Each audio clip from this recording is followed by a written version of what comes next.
How 3D printing is saving lives. In 2013, the Wake Forest Institute for Regenerative Medicine unveiled their brand new 3D printer for human organs, which was the first of its kind.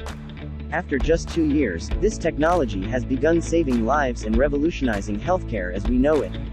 In this article, we'll take a closer look at how 3D printing can save your life, or the life of someone you love, by creating body parts in demand when traditional methods are not an option. 3D printing is a revolutionary new process for creating human tissues and organs. This is a boon for people needing organ transplants, who otherwise would be waiting on the transplant list for years.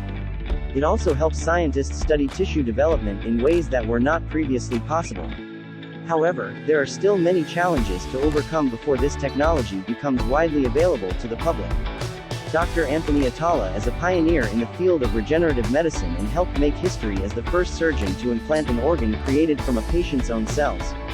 He implanted a bladder into a young boy after he was born with spina bifida, a debilitating birth defect that left him without an organ.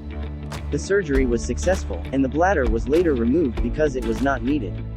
3D printing organs is still in the experimental stage, and there are many ethical concerns surrounding it. What if a company steals an individual's cells to create a new organ? What if the body rejects the organ or it fails after a few years? Also, what if an individual has to have their heart replaced every 5 years? There are too many unanswered questions about the long-term effects of this type of surgery.